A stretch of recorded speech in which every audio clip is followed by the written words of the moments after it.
Welcome to another mentoring moment with Dr. Mo. I'm Dr. Mo, and in this mentoring moment, we will elevate and enhance your tapping practice by taking a deep dive into reminder phrases and how they are related to aspects.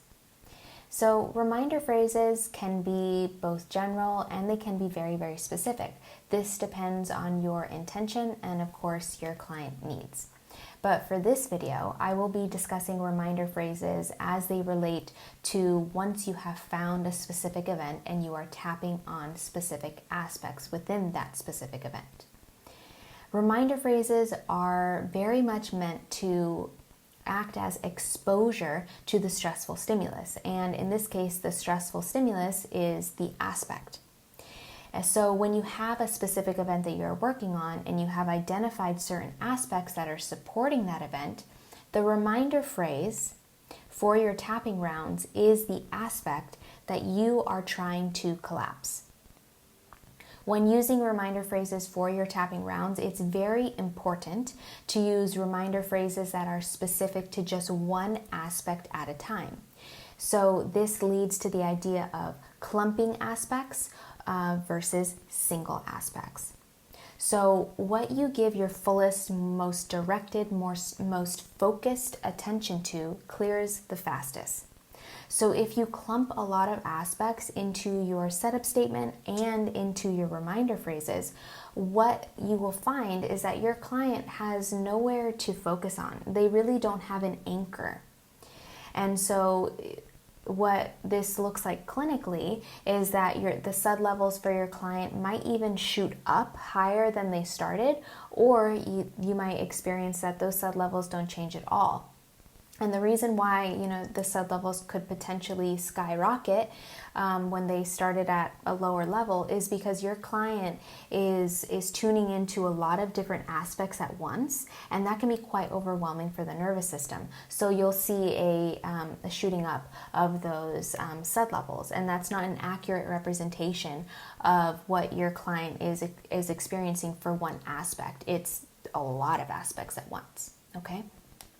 So let's kind of bring this down to earth and solidify this with an example in which you can see clumped aspects or clumping aspects and single aspects and how those two differ when you are tapping. So let's say that you are working on a specific event with your client, and that specific event is that one time the Christmas tree caught on fire in the living room. Okay? So for any event, including this one, there are always many potential aspects that could be at play. Of course, you are not going to tap on all of the aspects that could potentially be there. You're only going to be tapping on the aspects that your client reports as being intense and they tell you they are focusing on. Okay, so let's say that you identify with your client that the most intense aspects for them are the visual aspect of seeing the flames and the smell of the burning tree. Okay, so just those two aspects. So clumping aspects would look like something like this.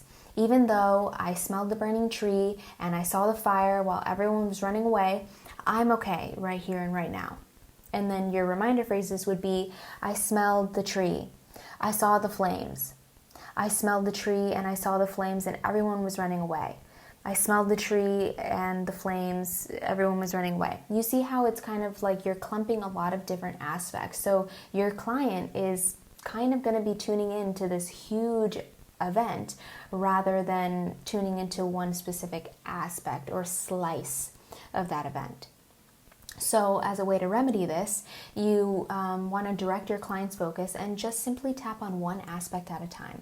So let's say that for your client, the most intense aspect of that was the visual of seeing the flames. So your setup statement would be, even though I saw the burning flames, right here, right now, I'm okay. And you repeat that 3 times. And your reminder phrases would be, I saw the burning flames, saw the burning flames. The burning flames, the burning flames, seeing the visual of the burning flames, the burning flames. So you see how it's actually quite boring, the reminder phrases, and that's exactly what you want, because the more you expose your client to one thing at a time, the more likely it is that your client is going to get bored with it. And that's the best sign as a practitioner, when your client is really neutral or is quite bored with that part of the story or that aspect. Okay? So do you kind of notice the difference in the examples with the clumped aspects and the single aspect example, and how you want to monitor how much you are exposing your client? Okay, and just go aspect by aspect, and your reminder phrases will reflect the aspect that you are trying to collapse. Okay, so I hope you have found this helpful. I hope this has given you some clarity, and I'm Dr. Mo, and we will talk and tap soon.